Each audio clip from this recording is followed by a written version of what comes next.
একটি মোবাইল ফোনের মধ্যে বিভিন্ন প্রকারের আইসি রয়েছে। কোনটা কি আইসি এবং কোন আইসির কি কাজ, কোনটা কিভাবে কাজ করে, এই বিষয়গুলো যদি আপনি ভালোভাবে বুঝতে পারেন, ফোনের যত ধরনের আইসি লেভেলের কাজ আছে এবং ক্রিটিক্যাল যত কাজ আছে সেই কাজগুলো আপনার জন্য হয়ে যাবে খুবই সহজ।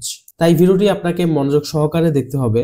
আজকে আমরা এই বিষয়গুলো সুন্দরভাবে শিখিয়ে আপনাদেরকে আপনাদের বেসিক স্ট্রং করে দিব ইনশাল্লাহ। তো চলুন কথা না বাড়িয়ে ভিডিওটি শুরু করা যাক।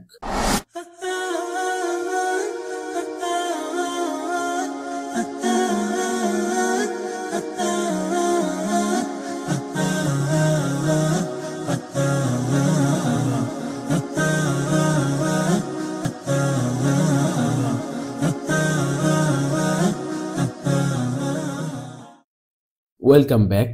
এখানে দেখতে পাচ্ছেন একটি সকেট ডায়াগ্রাম রয়েছে। এখান থেকে বিভিন্ন প্রকারের আইসি, কোন আইসির সাথে কোন লাইনটি সম্পৃক্ত এবং কোন আইসি থেকে কোন আইসিতে লাইনগুলো গিয়েছে সবকিছু দেওয়া আছে।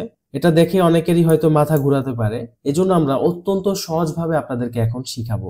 ওকে, এটা বুঝতে পারলে ইনশাল্লাহ আপনি সবকিছুই বুঝতে পারবেন। যত কঠিন ডায়াগ্রামগুলো আছে সেগুলো আপনি বুঝতে পারবেন। আশা করি বেসিক থেকে শুরু করে যারা অলরেডি মোবাইল সার্ভিসিং এর কাজ করেন সকলেই এই বিষয়গুলো আজকে বুঝতে পারবেন। প্রথমত এটা হচ্ছে ব্যাটারি কানেক্টর। এখানে উপরে যে লাইনগুলো রয়েছে এগুলো হচ্ছে গ্রাউন্ডের এবং ঠিক বিপরীত পাশে যে লাইনগুলো রয়েছে এগুলো হচ্ছে ভিভেট লাইন, মানে ব্যাটারির পজিটিভ লাইন।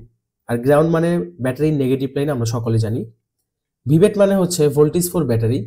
এই লাইনের সাথে বিভিন্ন কম্পোনেন্ট প্যারালাল অবস্থায় সম্পৃক্ত থাকতে পারে। যেমন আমরা এখানে একটা ক্যাপাসিটার রেখেছি, দেখতে পাচ্ছেন। তো ক্যাপাসিটরের অপর প্রান্তে থাকবে গ্রাউন্ড মানে নেগেটিভ। যখন এই লাইনের মধ্যে কোনো প্রকার প্রেসার পড়বে তখন এই ক্যাপাসিটরটি প্রোটেকশন দিবে এবং ক্যাপাসিটরটি যদি লোড না নিতে পারে তখন ক্যাপাসিটরটি শর্ট হয়ে লাইনকে বাঁচিয়ে দিবে। তো এই লাইনটা প্রথমত চার্জিং এসিতে প্রবেশ করে। চার্জিং এসিতে প্রবেশ করার পর চার্জিং এসি শুধুমাত্র যে চার্জিং এর কাজ তা নয়, চার্জিং এসি চার্জিং কন্ট্রোল তো করবেই, চার্জ জমাইবে, চার্জ সিগন্যাল দেখাইবে, পাশাপাশি এখানে একটি সাপ্লাই বের করবে যার নাম হচ্ছে ভিপিএইচ, ভোল্টেজ ফর ফোন। সাধারণত যেখানে 3.7 ভোল্ট দরকার হয় সেখানে ভিপিএইচ কাজ করে, ভিভেট সেখানে কাজ করে না। ভিভেটের ভূমিকা হচ্ছে জাস্ট চার্জিং এসিতে লাইনটা যাবে এবং এই ভিভেটকে কাজে লাগিয়ে চার্জিং এসি আবার একটা ফিল্টার করা বা পিউরিফাই করা একটা লাইন বের করবে, যে লাইনটা একদমই নিখুঁত লাইন। এই লাইনটা দিয়ে কাজ করলে ফোনটা ভালো থাকে, লং লাস্টিং হয় এবং যখন কোনো প্রকার কোনো জায়গায় শর্টিং হবে বা কোনো প্রকার বালা মুসিবত আসবে তখন হচ্ছে চার্জিং আইসি এই ভিপিএইচ আইসির মধ্যে লাইন কানেকশন দেয়া বন্ধ করে দিবে। অর্থাৎ সহজভাবে যদি বোঝাই, ভিভেটের লাইন এটা হচ্ছে পদ্মা নদীর পানি। তো আপনি চার্জিং এসির মাধ্যমে এটা ফিল্টার করে একদম মাম পানি বানায় ফেললেন এবং মাম পানি আপনি পাওয়ার আইসি কে খাওয়াচ্ছেন, অডিও আইসি কে খাওয়াচ্ছেন, লাইটিং আইসি কে খাওয়াচ্ছেন, গ্রাফিক আইসিতে খাওয়াচ্ছেন। যেখানে পানি দরকার, যাদের পিপাসা বেশি, তাদেরকে আপনি পিউরিফাই করা মাম পানি খাওয়াচ্ছেন। পদ্মা নদীর পানি খাওয়াইলে তাদের ডায়রিয়া, কলেরা বিভিন্ন কিছু হতে পারে। ওকে, আশা করি বুঝতে পেরেছেন। এরপর ভিপিএস লাইনটা প্রধানত পাওয়ার আইসিতে যায় এবং যেখানে বেশি পরিমাণ ভোল্টেজ প্রয়োজন সেখানে যায়। যেমন অডিও আইসির কাজ হচ্ছে সাউন্ডকে বাড়িয়ে দেওয়া, যার কারণে ভিপিএস কাজ করে। লাইট আইসির কাজ হচ্ছে ভোল্টেজ বাড়ানো, যার কারণে ভিপিএস প্রয়োজন হয়। গ্রাফিক আইসির কাজ হচ্ছে ডিসপ্লে কানেক্টরে কিছু ভোল্টেজ প্রদান করা, যেগুলোর মাধ্যমে ফোনের কালার আমরা দেখতে পাই। তো এখানেও বিপিএস প্রয়োজন। ওয়াইফাই আইসি তো প্রয়োজন।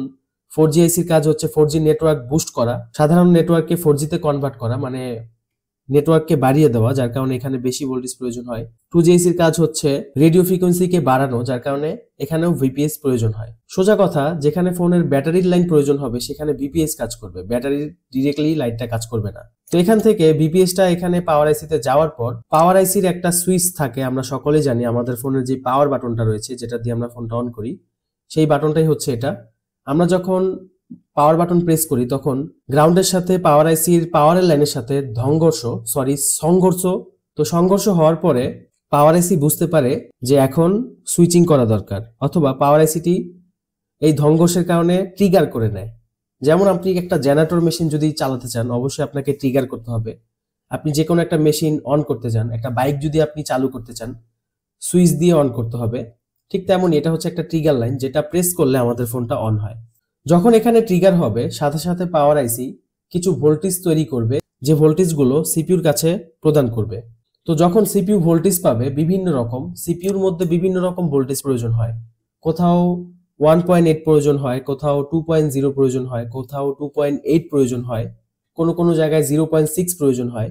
সহজ কথা, বিভিন্ন রকম অল্প বেশি ভোল্টেজ প্রয়োজন হয়, যার কারণে পাওয়ার আইসি সিপিইউর যা ভোল্টেজ প্রয়োজন, যত প্রকার ভোল্টেজ প্রয়োজন সবকিছু প্রোভাইড করে এবং সে ভোল্টেজগুলো পাওয়ার সাথে সাথে সে অন হয়ে যায় এবং অন হয়ে সবকিছু কাজ করা শুরু করে দেয়।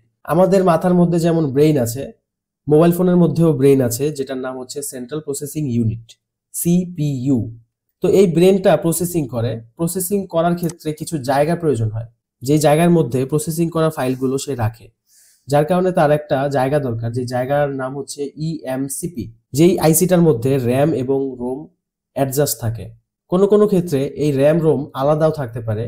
বর্তমানে স্যামসাং ডাবল ডেকার যে সিপিইউ গুলো রয়েছে, তো সিপিইউর উপরে হচ্ছে আমাদের র্যাম থাকে এবং রোম যেটা সেটা হচ্ছে আলাদা থাকে। রোম হচ্ছে যেই ফাইলগুলো আমরা সেভ করতে পারি, আর র্যাম হচ্ছে অস্থায়ী ফাইল, মানে ফোনটা যখন চলে তখন কাজ করে, যখন চলবে না তখন সেই ফাইলগুলো অটোমেটিক্যালি ডিলিট হয়ে যাবে। যত আপনার ফোনের র্যাম বেশি তত স্পিড বেশি, কারণ তত আপনি বেশি বেশি ফাংশন ইউজ করতে পারবেন, এবং যত রোম বেশি তত আপনার ফোনের মধ্যে জায়গা বেশি, আপনি যে কোনো কিছু ভিডিও, ছবি সবকিছু সেভ করে রাখতে পারবেন। সোজা কথা, এটা হচ্ছে একটা স্মৃতিগুলো রাখার জন্য ইএমসিপি কাজ করে। এবার আসি নেটওয়ার্ক কিভাবে কাজ করে। দেখেন, সিপিইউ থেকে কিছু তথ্য অথবা ডাটা আরএফআইসি নেয়, যে তথ্যগুলো রেডিও ফ্রিকোয়েন্সিতে কনভার্ট করে, যার কারণে এই আইসিটার নাম হচ্ছে আরএফআইসি, রেডিও ফ্রিকোয়েন্সি আইসি অথবা ট্রান্সসিভার বলা হয়। মানে হচ্ছে আদান এবং প্রদানকারী। এর কাজ হচ্ছে রেডিও ফ্রিকোয়েন্সি তৈরি করা, এবং তৈরি করে সে নেটওয়ার্ক এন্টিনার কাছে পাঠিয়ে দেয়। নেটওয়ার্ক এন্টিনা থেকে টাওয়ারে যায়, টাওয়ার থেকে ডাটা সিগন্যাল আদান প্রদান হয়। যখন আমরা ফোন হ্যালো বলবো, তখন সিপিইউ থেকে ডাটাগুলো আরএফআইসি তে যাওয়ার পর 2GC তে যায়, 2GC থেকে আবার এন্টিনাতে গিয়ে এন্টিনা থেকে আবার টাওয়ারে চলে যায়, এবং টাওয়ার থেকে আরেক ফোনের মধ্যে চলে যায়। এইভাবে হচ্ছে কাজ করে। আপনি হ্যালো বলবেন, সিপিইউ আরএফআইসির কাছে হ্যালো পাঠিয়ে দিবে, আরএফআইসি 2Gর কাছে পাঠিয়ে দিবে, 2G আবার সেটা এন্টিনার কাছে পাঠিয়ে দিবে, এবং এন্টিনা অন্য আরেকটা টাওয়ারের কাছে পাঠিয়ে দিবে, এবং ওই টাওয়ারটা আবার আপনি যার সাথে কথা বলছেন সেই ব্যক্তির ফোনের কাছে সিগন্যালটা পাঠিয়ে দিবে, এবং তার ফোনের স্পিকারের মধ্যে শোনা যাবে হ্যালো।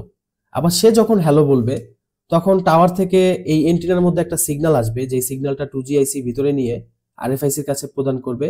আরএফআইসি আবার সিপিইউর কাছে দিয়ে দিবে, সিপিইউ আবার আমাদের স্পিকারের কাছে লাইনগুলো ট্রান্সফার করে দিবে। সো এইভাবেই হচ্ছে আমাদের ফোনগুলো কাজ করে। তো দেখেন, এখানে আরএফআইসির বিভিন্ন কাজ রয়েছে। আরএফআইসি সাধারণত সিপিইউর যেই ডাটার লাইনগুলো, তথ্যগুলো সে রেডিও ফ্রিকোয়েন্সিতে কনভার্ট করে, মানে বিনা তারে বার্তা প্রেরণের যেই মাধ্যম সেটা তৈরি করার পর তার আরো বেশি বেশি ফ্রিকোয়েন্সি দরকার, যার কারণে সে 4GICর হেল্প নেয় এবং 2GICর হেল্প নেয়। হেল্প নেয়ার পর সে লাইনটাকে 2G এবং 4GICর মাধ্যমে বুস্টিং করার পর 2GICর কাছে দায়িত্ব দিয়ে দেয় যে ভাই তুমি এবার টাওয়ারের সাথে যোগাযোগ করো। তো 2GIC একটা লাইন বের করে, যে লাইনটা সোজাসুজি এন্টিনার মধ্যে চলে যায়, এবং এন্টিনা থেকে আমাদের টাওয়ারের সাথে কানেক্টিভিটি হয়। আশা করি বুঝতে পেরেছেন।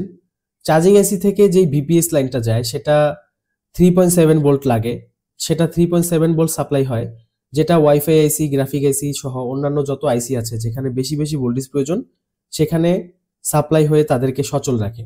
তো মূলত এইভাবে হচ্ছে আমাদের ফোনটা কাজ করে। এখানে আরো বিভিন্ন বিষয় আছে যেগুলো একসাথে আর্ট করা সম্ভব না, এবং আপনি মোবাইল সার্ভিসিং এর প্রপারলি অ্যাডভান্স লেভেলের আইসি লেভেলের যে কাজগুলো রয়েছে, এগুলো যদি আপনি শিখতে চান, কোন জায়গায় কোন লাইনটা থাকে, কোনটাতে কত ভোল্টেজ থাকবে, কত রিডিং থাকবে, কোনটা কিভাবে মাপতে হবে, কিভাবে প্রবলেমগুলো ফাইন্ড আউট করতে হবে, ইনশাল্লাহ আপনি আমাদের অফলাইন কোর্সে ভর্তি হতে পারেন।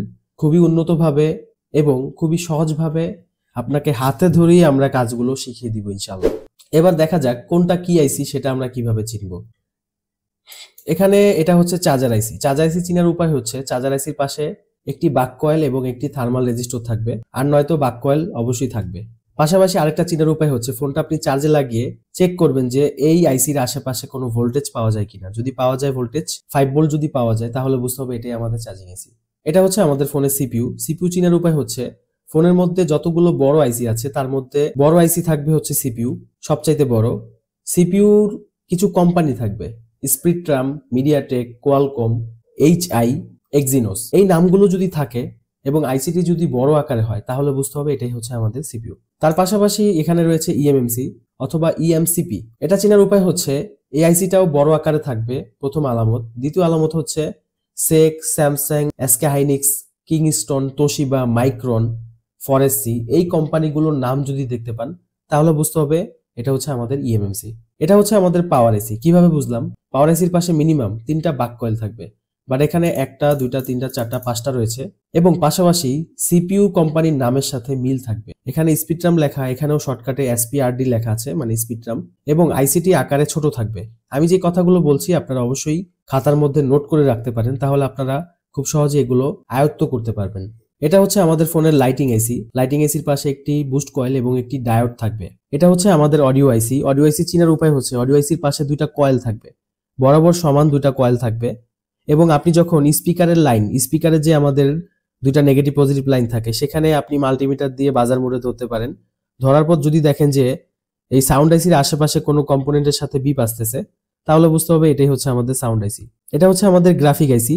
গ্রাফিক আইসি চিনার উপায় হচ্ছে এর পাশে একটি বাক কয়েল থাকবে, এবং আমাদের ফোনের লাইটিং আইসি বাদ দিয়ে লাইটিং আইসির মতোই ছোট যদি কোনো আইসি থাকে সেটাই হতে পারে গ্রাফিক আইসি। এবার আসি নেটওয়ার্ক সেকশন নিয়ে। নেটওয়ার্ক সেকশনের মধ্যে কোনটা কি আইসি কিভাবে চিনবেন? আরএফআইসি চিনার উপায় হচ্ছে আরএফআইসিটি নেটওয়ার্ক সেকশনের মধ্যেই থাকবে। নেটওয়ার্কের যে এরিয়াটা দেখতে পাচ্ছেন, বর্ডার দেখতে পাচ্ছেন, এখানেই আরএফআইসিটা থাকবে। দ্বিতীয় আলামত হচ্ছে আশেপাশে অনেকগুলো ফিউজেবল রেজিস্টার থাকবে, সিরিয়াল বাই সিরিয়াল অনেকগুলো কম্পোনেন্ট থাকবে, একদম উত্তরা ডিয়াবাড়ির মতো সিরিয়াল বাই সিরিয়াল বিল্ডিং আর বিল্ডিং থাকবে আর কি। এবং আইসিটি বল আইসি হবে। দেখতে পাচ্ছেন এখানে একটি আইসি আছে যেটার পা দেখা যাচ্ছে, লেগ দেখা যাচ্ছে, এটা কিন্তু বল আইসি না, এটা হচ্ছে লেগ আইসি। বাট নেটওয়ার্ক সেকশনের মধ্যে যে আইসিটা বল আইসি সেটাই হচ্ছে আমাদের আরএফআইসি। ওকে, এখানে 2টা আইসি আছে লেগ আইসি, এটাও কিন্তু লেগ আইসি, হয়তো ডায়াগ্রামের মধ্যে তেমন একটা বোঝা যাচ্ছে না। এই যে এই 2টা লেগ আইসি, এই 2টা লেগ আইসির মধ্যে কোনটা 4G আইসি কোনটা 2G আইসি কিভাবে বুঝবেন?